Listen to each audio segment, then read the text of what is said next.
Going on, everybody? It's your favorite tech sergeant here. It is TSgt Wretch, and I'm going to go over the basics of land navigation and how to find grid coordinates and an azimuth on a map. So, obviously, you're going to need a map and map tools, and if it is in low light conditions, some form of map illumination tool. I use the Fulton because of the red light, but the mag light also works. And so, the basis of what we're going to be going over today is how to get grid coordinates. I know that I am here. I have already placed this on the map. And I know what I want to find is this black dot or the lighthouse. Now, we can also talk about lines of elevation, which is what these like brown lines are and the red lines are. So the further that they are apart, the less steep it is, and the closer they are together, the steeper they are. And when you see these lines of elevation come together to a point, something kind of like this is a hilltop. These are two hilltops, which means that this is a ridge. The several lines, the several hilltops together is a ridge. So this is an entire ridge, this here. And then the space in between two hilltops. So like this is a hilltop and this is a hilltop, that's a saddle. And then I don't have a valley here, so I can't show you a valley. But a valley is like several lines coming together real close, kind of like this, but if they were real steep and then it flattened out, showing that it's low elevation or like very spread out elevation, moving into steeper elevation on either side of it, thus going into a mountaintop. And then cliffs are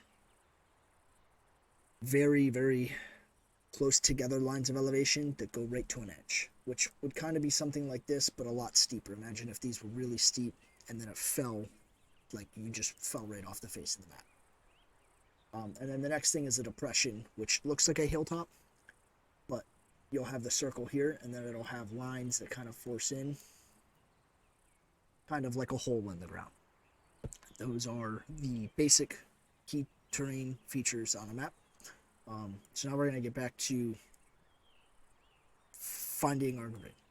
And so if I zoom in close enough, I can have my grid, a 6-digit, which we always go in the door and then up the stairs with our longitude and latitudes. We have 044, 033, because this square here is 032, and as we come up, once it passes this line, we are now into the next grid square. And the same thing with 044. This lighthouse is in between 44 and 45, which means that we do not call it 45 because that would be this grid square. So in the door and up the stairs. But we want to find an 8-digit. And so what I'm going to do is, this is the small map tool, and I have it aligned north. So I'm going to take this small map tool, and I'm going to zoom in to the 6 digits, my smallest that I can get. And I'm going to take this axis here of the 0, 0, and I'm going to line it up here. And then I'm going to use this here to get my 8-digit, because we have 1, 2, 3, 4, 5, 6, 7, 8, 9, and then the next grid square, and the same thing here. And so what I'm going to do is I'm going to put my cursor on it. Now remember, much like the larger grid squares, if much like how I was talking about, this is 4-4, and then as soon as we cross that 4-5, we're in the 4-5 grid. We're going to apply that same mindset in this, right? So we're going to go in the door and then up the stairs. So I have 1, 2, 3, 4, 5, 6, and then 7. Let's see how it's on 7, but it's not quite into 8, because once we surpass that 8 line, then it's in here. This range, if you reference, this is my 8 line, and this is my 7 line, right? So we have 0, 4, 4, 7, and then now we're going to come up the stairs, applying the same concept.